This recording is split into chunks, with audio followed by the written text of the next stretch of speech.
येनात्मा बुध्यतात्मेव परत्वेनि विचापरम् अक्षयानंत बोधाय तस्मै सिद्धात्मने नमः। पूज्यपाद भगवान की जय। बात चल रही समाधि तंत्र की।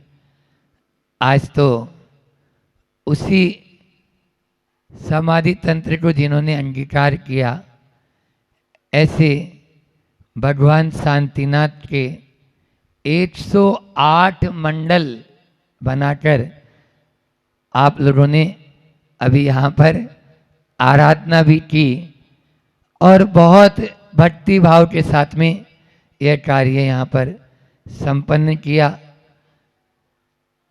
समाधि की बात करना और उसमें आगे बढ़ना, दोनों में बहुत अंतर है। हमारी समाधि का मतलब यहाँ पर केवल सल्लेटना वाला नहीं। मैंने पहले दिन भी कहा था कि हम सोचते हैं समाधि का मतलब जो अंत समय में जब व्यक्ति के जाने की समय बेला आ गई उसको समाधि, वो नहीं। यहाँ जिंदगी भर जो हम एक एक पल एक एक क्षण अपना कीमती समझें उसको बोलते हैं समाधि। समान ओधि जिसकी उसको बोलते हैं समाधि। यानी समान बुद्धि रचना, प्राणी मात्र के प्रति, जीव मात्र के प्रति सब में एक समानता रचना, ये भी एक अर्थ जिसको साम्यता कहते हैं। जीव साम्यता, बिना साम्यता के तीन काल में हम आगे नहीं बढ़ सकते। एक बार ऐसा हुआ कि एक कुमार था, अब वो प्रतिदिन मिट्टी लेने के लिए नदी के किनारे जाता था। अब यहाँ पर भी वह एक दिन मिट्टी के लेने के लिए नदी के किनारे पहुंचा और जब वह मिट्टी की खुदाई करके अपने गधे पर लाद रहा था तभी उसको मिट्टी में एक चमकता हुआ पत्थर नजर आया।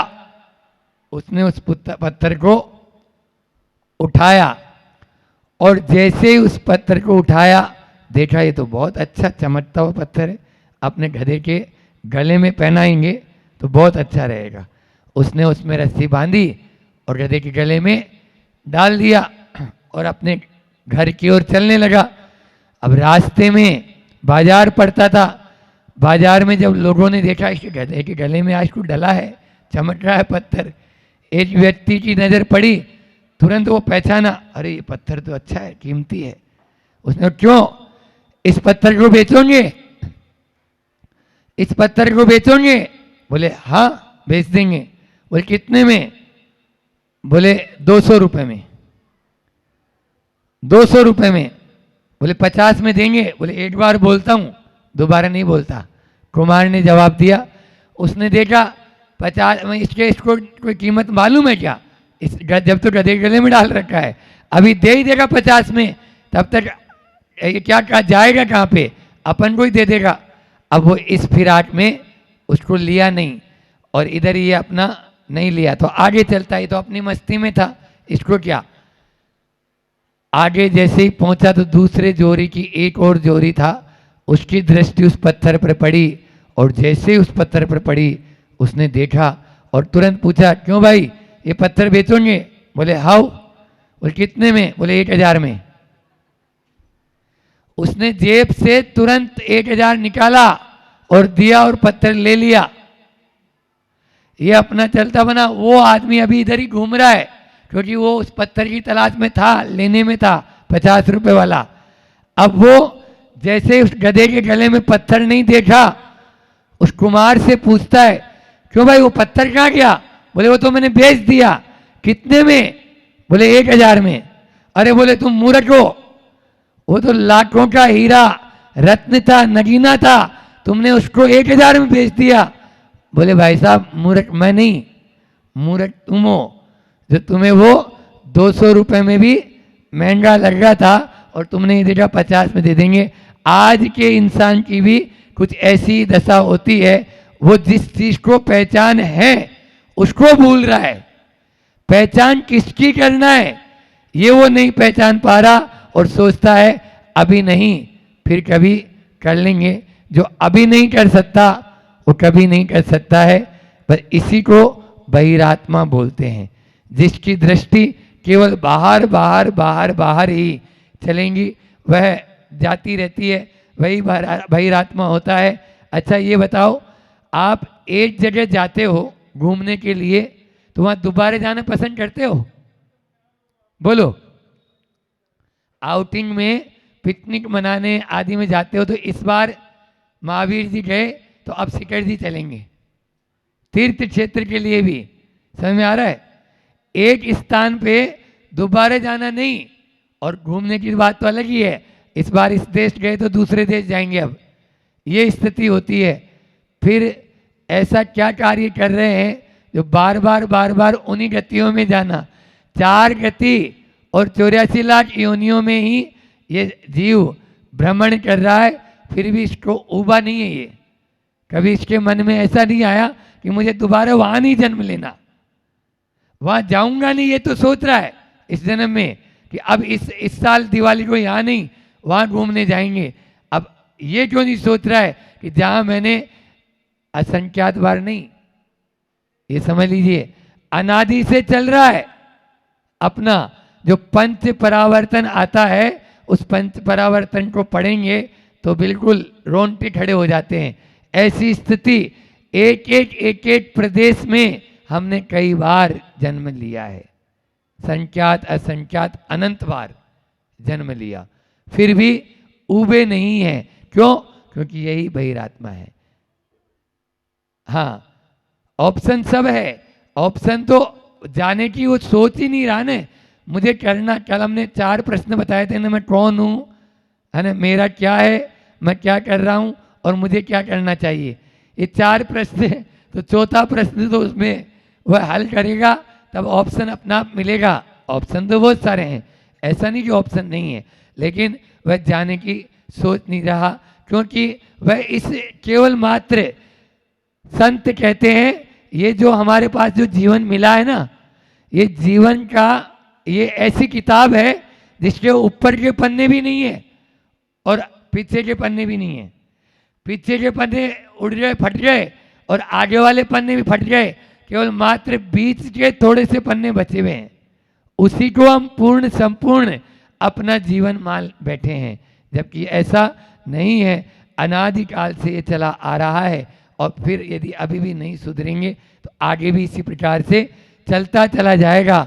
इसलिए संत कहते हैं जीवन का उपयोग कर लो, उपभोग नहीं।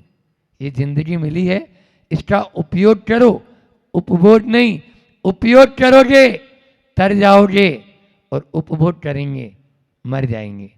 जैसे कड़वी तुमड़ी होती है, कड़वी तुमड़ी के सहारे 4-5 तुमड़ी बांध लो। अभी तो वैसे भी बारिश का मौसम है, तो जहाँ पर पानी की अधिकता होती है वे लोग अपने गर्मी के मौसम में तुमड़ी सुखा के रखते हैं, हमने गाँव में देखा, और उस तुमड़ी के सहारे पटिया लगाते हैं, इस पार से उस पार चले जाते हैं। अगर वही कड़वी तुमड़ी वो खा लेता तो क्या होता? फूड पॉइजन होता। फिर इस जीवन को क्यों खाने में लगे हुए? आज का इंसान केवल इस जीवन का उपभोग कर रहा है। संत कहते हैं इसका उपयोग कर लो। ये जो शरीर मिला है, शरीर मिला उसका उपयोग करो, उपभोग नहीं। उपभोग करेंगे तो हम आगे नहीं बढ़ पाएंगे। ऐसी ही बात विगत दिन से अपन कर रहे हैं। बहिरात्मा की दृष्टि हमेशा शरीर को आदि लेकर ये बाहरी पदार्थों पर ही चलती रहती है। वह केवल मात्र एक ही दृष्टि रखता है, खाओ पियो और मौज उड़ाओ। समझ में आया? जब तक जियो सुख से जियो, कर्जा ले और घी पियो, कर्जा ले और घी पियो। अभी तो गवर्नमेंट भी ऐसा ही कर रही है, लोन पे सारी जिंदगी चल रही है सबकी इसी प्रकार से। यानी यावत जीवेत सुखी जीवेत, ऋणम कृत्वा घृतम पिबेत, भस्मी भूयात देहस्य पुनरागमन कुतः है। वो मानता ही नहीं है ना कि मुझे दोबारा जन्म लेना। चारवाट सिद्धांत है, सिद्धांत का नाम भी ले लेते हैं। एक दर्शन है चारवाट दर्शन, वो अभी दर्शन की चर्चा चल रही थी, तो चारवाट दर्शन में यही आता है, वो उसका सिद्धांत ही यही है कि बस ये शरीर है तब तक हम हैं, आत्मा भी तब तक ही है, फिर उसके बाद में कुछ नहीं, न कोई लोक है, न कोई परलोक है, न कोई स्वर्ग है, न कोई नरक है, न कोई पुण्य है, न कोई पाप है। वो इस प्रकार का मानते हैं। इस प्रकार का मानने वाले के लिए केवल वह, अब वो तो चारवाक दर्शन मैंने बोल दिया, लेकिन जिसकी दृष्टि में ऐसा है, क्या उसको बहिरात्मा वो नहीं बोल सकते? बोलो। जो विपरीत अगर मिथ्या अपनी धारणा बना चुका है और वो भी मजबूत, ये फेविकोल का जोड़ है महाराज, टूटेगा नहीं। ऐसा हो जाएगा तो क्या करेंगे उसका, वो नहीं कर पाएगा। इसलिए थोड़ा थोड़ा ही सही हम पुरुषार्थशील अंतरात्मा की ओर अपनी दृष्टि रखेंगे और चलना शुरू करें।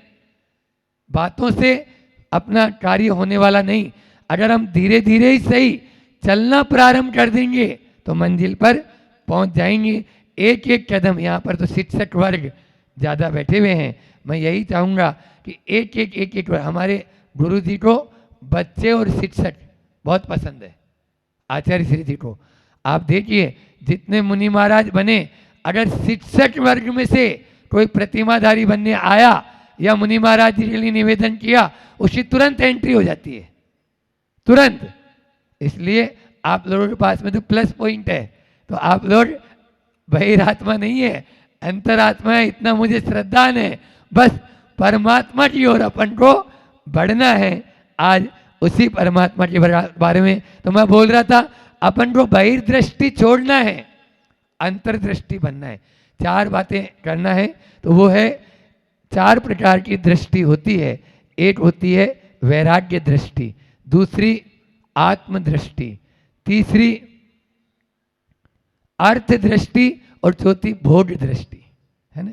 अभी भोग की बात हम कर रहे थे, तो अर्थ दृष्टि और भोग दृष्टि को छोड़ दो और वैराग्य दृष्टि और आत्मदृष्टि को अपना लो।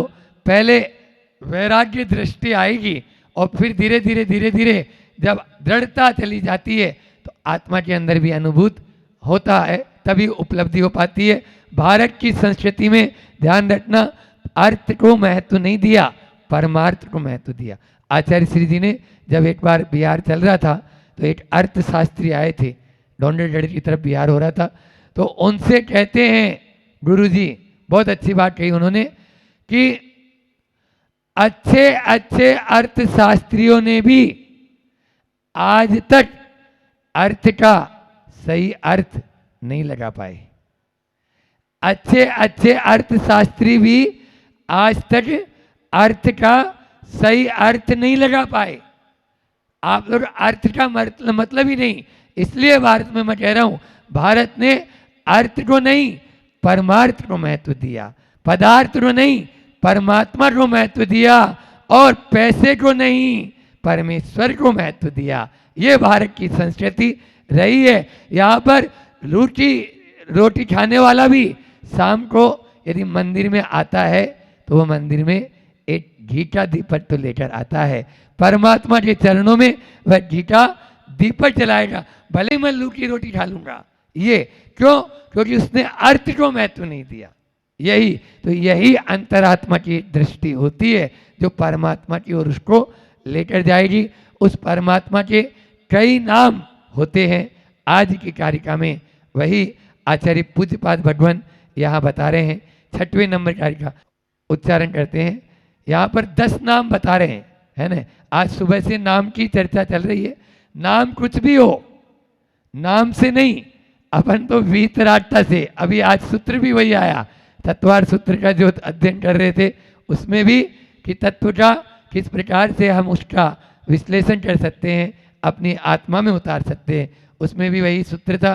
तो यहाँ पर भी नाम चाहे कुछ भी हो, हम सच्चे जो देव शास्त्र गुरु हैं या जिन्होंने परमात्मा पद को प्राप्त कर लिया, उनके प्रति अपनी विनयाञ्जलि या नमन प्रस्तुत कर रहे हैं। यहाँ पर आचार्य पूज्यपाद स्वामी भी वही बात कह रहे हैं कि जो परमात्मा है वो परमात्मा के क्या स्वरूप है, वो स्वरूप बता रहे हैं।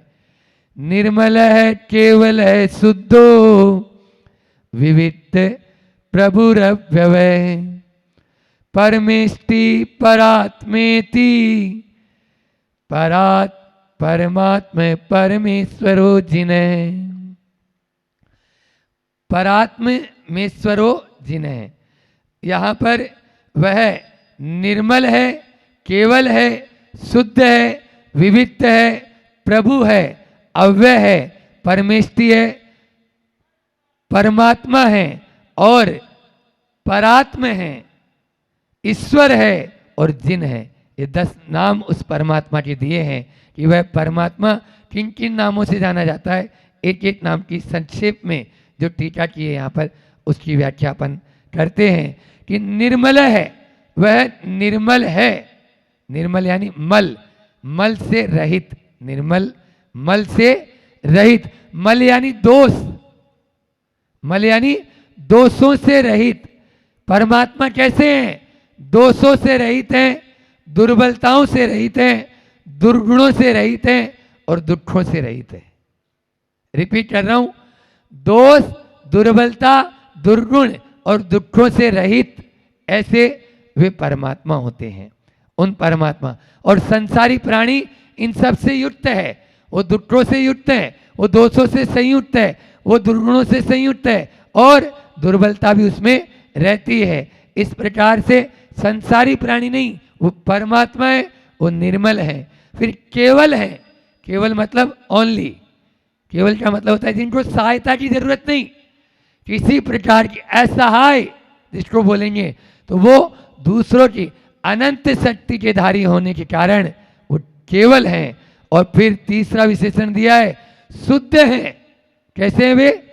शुद्ध हैं। शुद्ध मतलब पवित्र, निर्मल, अभी जैसे आया था, और विशुद्ध, परम। उन्होंने उत्कृष्ट रूप को, चरम रूप को प्राप्त कर लिया, इसलिए वे शुद्ध हैं और विविध हैं। विविध का मतलब यहाँ पर दिया है सबके बीच में रहकर भी वे अपने में लीन हैं, इसलिए वे विविध हैं। और आचार्य श्री जी ने कहा कि उन्होंने 8 कर्मों से जो रिक्त हो गए वो है विविध। विविध यानी 8 कर्मों से रिक्त, इति विविध। ये गुरु जी की परिभाषा बहुत अच्छी लगी। फिर उसके बाद में वे प्रभु हैं। प्रभु का मतलब यानी सर्व समर्थ, यानी पूरी, हाँ, सर्व समर्थ हैं। वे प्रभु हैं इस भूमि पर, वे ही प्रकृष्ट हैं, उनके आगे और कोई है ही नहीं। फिर 6वां विशेषण दिया अव्यय। अव्यय का मतलब है वे अविनाशी हैं। कैसे हैं? अविनाशी, कभी नाश को प्राप्त नहीं होंगे। आप लोग सब संस्कृत पढ़े हुए हैं, संस्कृत में अव्यय होता है। वो अव्यय, उसके कोई रूप नहीं चलते। हाँ, कोई उसके यानी जो है ना, कोई चाहे लिंग, कारक, वचन, एक वचन हो, द्विवचन हो, बहुवचन हो, कुछ में भी हो, उसका कोई भी कुछ भी नहीं बिगड़ेगा, उसको बोलते हैं अव्यय। ऐसे ही हमारे प्रभु कैसे हैं, हमारे परमात्मा कैसे हैं? अव्यय हैं, वे अविनाशी हैं, क्षणक्षयी। एक दर्शन है जो क्षणक्षयी मानता है पदार्थ को, वो क्षणक्षयी नहीं। हाँ, वैसे रहित हैं, अव्यय, ऐसे शाश्वत जिसको बोलेंगे वो शाश्वत हैं। फिर अगला विशेषण 7वां, परमेष्टि। हमारे परमात्मा कैसे हैं? परमेष्टि हैं। परमेष्टि का मतलब आप सब जानते हैं, जो परम पद में स्थित हों वे परमेष्टि कहलाते हैं। परात्म हैं। परा यानी उत्कृष्ट, उत्कृष्ट आत्मा है, वो अपने आत्मा के चरम परम रूप को प्राप्त कर चुके हैं। फिर ईश्वर हैं, यानी ऐश्वर्य से सहित। 2 अर्थ हैं ईश्वर के भी, यानी वो खुद के मालिक खुद हैं। ईश्वर यानी वर, ईश्वर, ईश्वर बना तो वर यानी श्रेष्ठ। वो खुद के मालिक खुद हैं और वह ऐश्वर्य से सहित हैं, श्रेष्ठ हैं। और अंतिम 10वां है, वे जिन हैं, जिन्होंने अपनी इंद्रियों और मन को जीत लिया, इसलिए वे जिन हैं। भट्टामर का अपन पढ़ते हैं, उसमें भी लगभग 20-22 नाम या 24 नाम 2 श्लोक में दिए हैं। इसी प्रकार से अनेकों पाठ में इसी प्रकार से प्रभु की स्तुति करते हुए करते हैं। यहाँ पर भी पूज्यपाद भगवान उन परमात्मा के अनेक नामों से नामों का उल्लेख करते हुए उनके चरणों में अपनी नमोस्तु प्रेषित कर रहे हैं। इसी प्रकार यहाँ पर आचार्य भगवान कह रहे हैं पूज्यपाद स्वामी कि हमें भी यदि ऐसे ही नामों को सार्थक करना है। देखो अभी बोल रहे थे ना तत्वार्थ सूत्र महाराज जी कि नाम स्थापना द्रव्य भाव, तो अपन को नाम स्थापना और द्रव्य से नहीं, भाव के द्वारा भी इन नामों की सार्थकता होनी है। भाव भी अपने ऐसे होने चाहिए, तभी हम उसको प्राप्त करेंगे। एक हाइकू लेकर आचार्य श्री जी का हाइकू लेकर अपनी वाणी को विराम करूंगा कि आचार्य श्री ने कहा जो परमात्मा होते हैं वे, इसका पहले पद्यानुवाद लेते हैं, उसमें फिर हाइकू भी जुड़ जाएगा। जो बुद्ध शुद्ध जिनके न शरीर साथ, अत्यंत इष्ट जिन ईश्वर विश्वनाथ, है सिद्ध अव्यय तथा वसु कर्म रिक्त, पूजनीय परमात्म पूर्ण व्यक्त। वे पूर्ण व्यक्त हैं और अशरीरी हैं, शरीर सहित नहीं है। परमात्मा तभी होते हैं जब शरीर से रहित हो जाते हैं। तो उसी पर आचार्य श्री जी ने बहुत अच्छा हाइकू दिया है। संदेह होगा देह है तो, ये शरीर है ना, संदेह होगा देह है तो देहाती विदेह हो जा, विदेह हो जा। यदि हमें बिना शरीर के विदेह बनना है, देहाती, देहाती का मतलब होता है कहाँ तुम गांव वाले, देहाती विदेह हो जा। जब तक ये देह है तब तक तो संदेह होगा।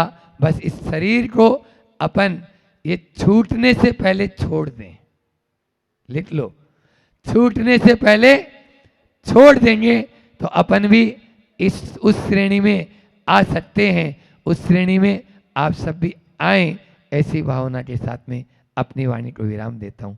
बोले अहिंसा परमो धर्म की। कि एक साधु एक महाराज जी थे, वो मतलब उन्हें वैयावृत्ति का अंदर से ही भाव रहता था, सदैव वो वैयावृत्ति के लिए अग्रणी रहते थे। तो जब भी अंतराय होते थे तो वो साधुओं के आहार कराने जाते थे, बिल्कुल निश्चित। अब वो हमेशा ही लगभग जो है संघ में उनको देखा हमने, बाद में आहार पे उठते थे वो, और सब साधुओं के आहार कराने जाते थे। जहाँ अंतराय वो ढूंढते रहते थे कि किनका अंतराय किनका अस्वस्थ है, उनके साथ वो आहार कराएंगे, फिर जाते थे। अब योग संयोग की बात है, कर्म तो कर्म होते हैं, कर्म तो किसी का पीछा छोड़ते नहीं है। अब वो जो कराते तो थे, अब एक बार की बात है कि उनको खुद को ही लगातार अंतराय आ गए। जब उनको 2-3 अंतराय आए तो जबलपुर तिलवारा घाट में अंतराय आने के बाद जब वो आहार पे उठे, आहार पे उठने के बाद 1 नहीं 2 नहीं 3 नहीं 4 साधु उनके आहार कराने पहुंच गए। तो वो जो दृश्य मेरे सामने है, वो 4 साधु आहार करा रहे थे उनके, और ब्रह्मचारी भी और ब्रह्मचारिणियाँ भी, जैसे आचार्य श्री का आहार चल रहा हो, ऐसी स्थिति बन गई थी। तो निकलंग सागर जी, समाधि से निकलंग सागर जी है, वो वहाँ से निकले और उस दृश्य को देखे, बोले भैया आपने तक किया है तो अब यह आपको मिलेगा तो सही। आपने इतने लोगों की मदद की, जब देखो जो आप तैयार है, जब देखो जो आप आहार कराने के लिए आए हो, तो आपको अंतराय है, दूसरा तीसरा अंतराय है तो अब आएंगी। अब 4 साधु तो खड़े थे और जो आ रहे थे वो भी खड़े होते जा रहे थे। जो थे 4 साधु तो खड़े ही थे, आहार कराने ही गए थे 4 साधु, हम भी जाएंगे हम भी जाएंगे हम भी जाएंगे, आओ सब चलो। सब 4 साधु पहुंच गए आहार कराने। तो ये क्या है, आप मदद करोगे तो स्वयं आपको मदद मिलती चले जाएगी, इसमें कहीं वो नहीं है। पर अंदर से आपके मदद करने के भाव होना चाहिए। क्योंकि किसी की, एक बात और बता दूं, किसी की हुई मदद कभी भूलो मत, और अपनी की हुई मदद कभी किसी को याद मत दिलाओ। किसी की हुई मदद कभी भूलो मत, और अपनी मदद कभी याद दिलाओ मत। देखो जैसे मान लीजिए आप अपने व्यापार करते हो, तो व्यापार में अलग अलग बही खाते होते हैं ना आपके यहाँ, अलग अलग गांव के, कि यार ये इस गांव का इस गांव का इस गांव का। तो मैं भी ये कह रहा हूँ कि एक बही खाता आप तैयार करो, उस बही खाते में ये लिखो मैंने कितने लोगों से मदद ली है, कितने लोगों से मदद लिए, उनको मत भूलना। वो आपके आइडियल पर्सन है जिनसे आपने मदद ली है। और दूसरी बात, जिनको मदद दी उसकी भी लिस्ट बनाना कि हाँ मैंने मदद दी, लेकिन बताने के लिए नहीं, और कितने लोगों की मदद करना है इसलिए। ये नहीं कि मैं उसको बताऊं सबको, बताने के लिए नहीं। हाँ, मदद जिससे लिए उसको तो आप बार बार कहो कि मैंने आपने हमारी मदद करी, आपके हम एहसान के, आपने हमारे लिए बहुत उपकार किए, ये तो बार बार बोलो, अपनी मदद कभी बताओ नहीं। तो ये भी आप कर सकते हो। एक बही खाता अपना इसका भी तैयार कर सकते हो कि मैंने किस किस से मदद ली है, ताकि आपको जीवन पर्यंत याद रहे कि मेरी किन किन लोगों ने मेरी मदद की है। और मैं तो यहाँ तक कहता हूँ कि दुनिया का सबसे ताकतवर इंसान होता है जो धोखा खाकर भी दूसरों की मदद करता है। सबसे ताकतवर, सबसे बलवान, सबसे बलशाली कौन है? जो धोखा खाकर भी दूसरों की मदद करने में पीछे नहीं हटता, वो सबसे ताकतवर व्यक्तित्व है। ये इस बल से मतलब नहीं है, या पैसों से बल से मतलब नहीं है। वो सामने वाला धोखा दे रहा है, फिर भी मुस्कुराते हुए आप मदद करते जा रहे हो, मदद करते जा रहे हो, मदद कर। एक भोपाल में अभी एक सज्जन आए थे, वो अपने कोई रिलेशन वाले हैं, उन रिलेशन वालों ने 3 बार धोखा दे दिया उनको, 3 बार। अब उन्होंने, उनकी पत्नी शिकायत, तीर्थंकर लड़ी की बात है कि पत्नी शिकायत लेके आई थी कि महाराज जी समझाओ इनको, जो व्यक्ति 3 बार इनको धोखा दे चुका हैगा, 2 बार मकान में हो चुका है, 1 बार दुकान में हो चुका हैगा, फिर भी ये क्यों मदद के लिए तैयार होते हैं? तो वो मुस्कुराते वो बोलता है, बोले वो कितनी बार धोखा देंगे, कब तक धोखा देंगे? और बोले वो दे रहे हैं, इसका तात्पर्य मैंने उनको दिया होगा पूर्व जन्मों में। क्या बात बोली उन्होंने, बिल्कुल एकदम अध्यात्म की बात, साधु भी इतना सोच नहीं सकता। वो व्यक्ति ये बोलता है मुझसे कि अगर वो मुझे मैं अच्छा करने के बाद भी मुझे वो धोखा दे रहे हैं, इसका तात्पर्य यही है कि मैंने भी उनको कहीं ना कहीं पूर्व भव में धोखा दिया होगा, तब तो धोखा मिल रहा है। अगर मेरे पास पैसा है, संपदा है, वो ऐसा तो है नहीं कि इनको भूखा मार रहा हूँ, मेरे बच्चों को या मेरी पत्नी को, इनकी पूरी आवश्यकताओं की पूर्ति कर रहा हूँ। महाराज जी पूछ लो इनसे, कोई कमी है क्या इनको? बस अब कमी होने के बाद पैसा बच रहा है, अगर वो मांग रहे हैं तो मैं दूंगा, मैं ये पैसा मेरा है, इस पे इनका कोई अधिकार नहीं, कमा मैं रहा हूँ, मेरे हिसाब से खर्चा करूंगा, इन पे इनका कोई अधिकार नहीं। वो 4थी बार भी धोखा देंगे, वो 4थी बार नहीं, बोले वो 40 बार भी धोखा देंगे, और अगर मेरे पास कैपेसिटी होगी तो मैं तो करता जाऊंगा। ये कहलाता है वास्तविकता। हूँ घर में रह के क्या है, संत जैसा जीवन वो व्यक्तित्व जी रहा है। मैंने कहा बहुत बढ़िया, मैंने पीठ ठोक दी और धर्म पत्नी को समझाया, पुण्यशाली हो ऐसा पति मिला है। ऐसी सोच वाला मिलता कहाँ है, इतनी सकारात्मक सोच वाला मिलता कहाँ है? पुण्यशाली हो ऐसा पति मिला और तुम उसकी शिकायत लेके मेरे पास आई हो। अरे तुम्हें तो धन्यवाद देना चाहिए कि हाँ महाराज जी मेरे पति कितने अच्छे हैं। तो ये होना चाहिए, धोखा देने के बाद भी दूसरों की जो मदद करता है वो वास्तविकता में चलता फिरता भगवान है। एक बात ध्यान रखना, मदद के लिए जो हाथ उठते हैं, आप निश्चित मान के चलना कि जो हाथ मदद के लिए उठते हैं वो प्रार्थना, भक्ति और पूजा से उठने वाले हाथों से भी महान होते हैं। ये मान के चलना, बहुत महान होते हैं। अगर आपने मदद के लिए हाथ उठाए हैं तो आपने किया है। तो अभी पारोला में थे, पारोला में एक सज्जन आए, मतलब बहुत जुड़े हुए थे हमसे। उन्होंने कहा कि हम बहुत ज़्यादा कंडीशन ख़राब हो गई। वहीं हमारे पास सूरत के तेजस भाई बैठे थे और योंग पाटन के तीर्थेश भाई आए थे। उन्होंने सुना, सुनते ही उन्होंने ये कहा, भैया एक काम करो, हम लोग मिलकर आपको 5 लाख रुपए दे रहे हैं। और उन्होंने तुरंत बोला 2 लाख मैं देता हूँ। वो भाई बेटा था 1 लाख में देता हूँ। बोले 2 की और व्यवस्था कराते हैं, लेकिन आप जो है अपना व्यापार जो आपका टूट चुका है उसको वापस से प्रारंभ करो, हम आपके साथ हैं। ये कहलाते कि हाँ वो, तब ये मैं इसलिए बोल रहा हूँ, तो उन्होंने ये बात उस वक्त बोली थी कि मैं तो ये मानता हूँ मेरे जीवन की प्रार्थना, मेरे जीवन की भक्ति और मेरे जीवन की पूजा यही है, जब लगता है कहीं तो मेरा जो धन है मैं उसमें सदुपयोग कर देता हूँ। तो ये कहलाता है। क्योंकि एक बात ध्यान रखना, हम जितना अपने लिए नहीं, हम जितना दूसरों के लिए सोचेंगे उतना ये मान के चलना हम उतना अपना सोच रहे हैं। वो अपना इसलिए सोच रहे हैं क्योंकि आप भले अपने लिए नहीं सोच रहे, लेकिन कहीं ना कहीं से लेके आपका उसमें भला होता चला जाएगा। इस विषय की अंतिम 2 बात, वो मनुष्य जल्दी ऊंचाई पर पहुंचता है जो बिना दिखावे के दूसरों की मदद करता है। ध्यान रखना क्या बोल रहा हूँ मैं। वो व्यक्ति बहुत जल्दी ऊंचाई पर पहुंचता है जो बिना दिखावे के, शब्द ध्यान रखना मेरा, बिना दिखावे की दूसरों की मदद करता है बहुत जल्दी ऊंचाई पर पहुंचता है, और मदद करने वाला ही सतत ऊंचाइयों पर छूता है। ये बात निश्चित मान के चलना। आप मदद करते चलो, अगर आपके पास है तो उसका उपयोग करते चलोगे तो बहुत अच्छी बात है। कि आचार्य भगवान का संस्मरण सुनाकर अपनी बात को विराम दूंगा। बात बहुत पुरानी है। आचार्य ज्ञान सागर जी महाराज जी के समय, जब मुनिराज विद्यासागर जी के रूप में संग में थे, उस समय की बात हैगी। और नसीराबाद चतुर्मास के मध्य की बात हैगी। धर्मयुग पत्रिका के जो संपादक है यशपाल जी जैन, उनके सुपुत्र एक जर्मनी के स्कॉलर को लेकर संघ में पहुँचे, और उन्होंने दिगंबर साधु को कभी देखा नहीं था। बाहर कहाँ दिगंबर साधु, उन्होंने दिगंबर साधु को देखा नहीं, बहुत सारे प्रश्न उत्तर किए। तो आचार्य ज्ञान सागर जी महाराज जी ने अपनी भाषा में उसको बताया, और जो बीच में एक व्यक्ति था उसको इंग्लिश में कन्वर्ट करके बता रहे थे। फिर आचार्य श्री जी भी बीच बीच में उसको बता रहे थे, और आचार्य श्री जी को इंग्लिश आती थी, तो आचार्य श्री जी इंग्लिश में उसको पूरा बता रहे थे। आचार्य श्री से वो बड़े प्रभावित हुए, और प्रभावित होने के बाद वो गए, और जाने के बाद उन्हें आना तो था नहीं, लेकिन वो दूसरे दिन वापस आ गए। वापस आए, और वापस आने के बाद उन्होंने कहा, बोले मैं इतना प्रभावित हूँ, मतलब उन्होंने इंग्लिश में कहा, उसको हिंदी में कन्वर्ट करके बता रहे हैं कि मैं इतना ज़्यादा प्रभावित हूँ आप लोगों से, और मैं ये चाहता हूँ कि आप लोग हमारे साथ जर्मनी चलें।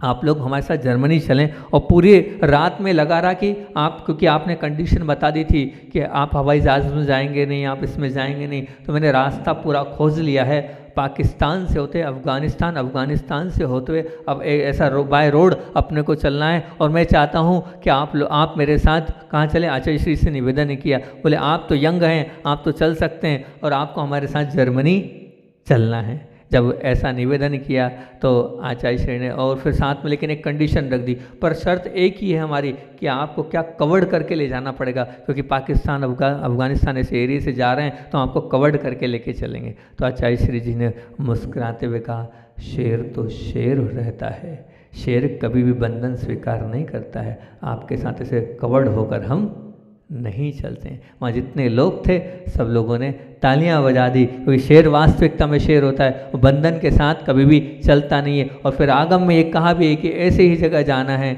जहाँ पर चर्या का पालन हो। पर वो जो जर्मन के सज्जन थे उनकी बहुत भावना थी कि आचार्य श्री जी हमारे साथ कहाँ चले, जर्मनी चलें, और जर्मनी में ये जो धर्म है, ये स्वरूप है, इस स्वरूप को बताएं कि सच्चा स्वरूप ये होता है। इतने प्रभावित थे आचार्य श्री की चर्या को और आचार्य श्री के ज्ञान को देखकर। बोलिए आचार्य भगवान विद्यासागर जी महामुनि राज की।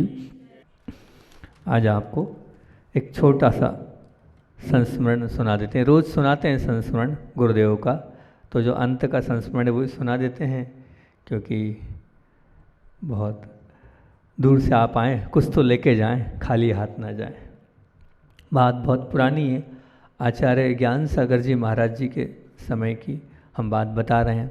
जब मुनिवर विद्यासागर जी महाराज जी उनकी चरण सन्निधि में रहकर अध्ययन और ज्ञान अर्जन करते थे, उस समय की बात है कि, और जब स्वाध्याय चल रहा था, और स्वाध्याय आचार्य भगवान का ऐसा था कि इतने पहुँचल थे स्वाध्याय के मामले में वो, कि बिहार चलता था तो बिहार में भी स्वाध्याय करते थे वो। ऐसा नहीं, बिहार में भी दोनों तीनों टाइम स्वाध्याय, और स्वाध्याय के प्रति ऐसी जागरूकता थी।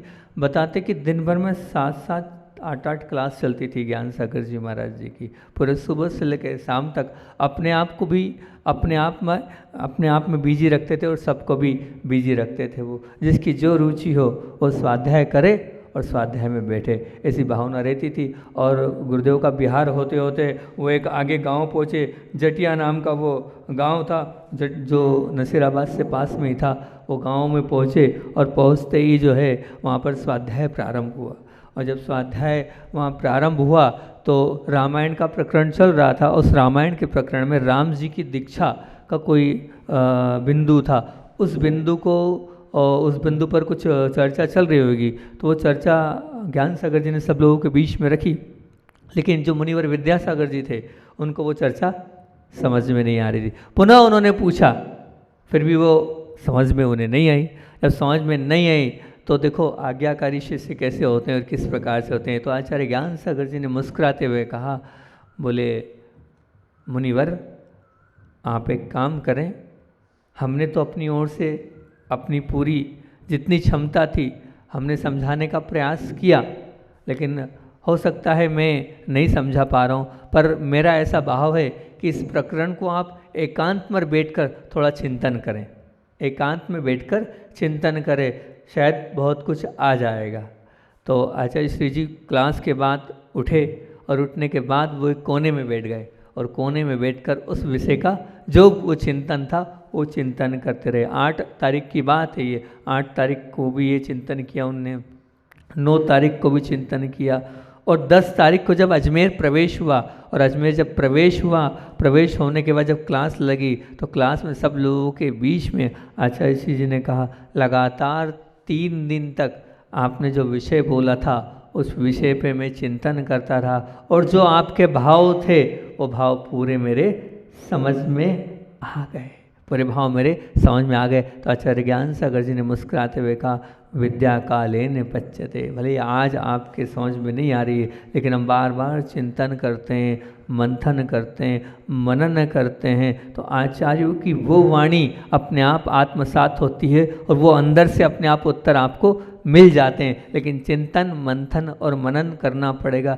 जब ही आएगा। तो ऐसे शिष्य भी देखो और ऐसे गुरु भी देखो कि मुस्कुराते हुए एक संबोधन दिया, और शिष्य का देखो कितना समर्पण है कि आचार्य भगवान ने कहा है तो निश्चित उत्तर मुझे मिलेगा। और इस भाव के साथ 1 दिन नहीं, 2 दिन नहीं, 3 दिन तक उन्होंने ध्यान किया, अलग से बैठे और उसी विषय का रिवाइजेशन किया और उत्तर मिला। इतना समर्पण अगर हमारा हो जाएगा तो हमारे अंदर ही पूरी माँ जिनवाणी समाहित हो जाएगी। हमारे अंदर इतना समर्पण नहीं है, नहीं आया तो हम उसको स्वीकार नहीं करते हैं, लेकिन आचार्य भगवान ने नहीं आया तो उसको स्वीकारा भी कि जो आप बोल रहे हो वो सत्य है, आपने जो कहा उसमें कोई किंतु परंतु नहीं है। 10 प्रकार के समाचार अभी मूलाचार में चल रहे हैं, हम लोग मूलाचार का स्वाध्याय कर रहे हैं, तो उसमें स्वाध्याय में समाचार एक पूरा प्रकरण है। उस समाचार में इच्छाकार है, मिथ्याकार है, तथाकार है। तथाकार का तात्पर्य ये कि आपने जो कहा वो स्वीकार है, उसमें कोई किंतु परंतु नहीं। ऐसा समर्पण हम सबका हो, इसी भावना से बोलिए आचार्य भगवान विद्यासागर जी महामुनि राज जी।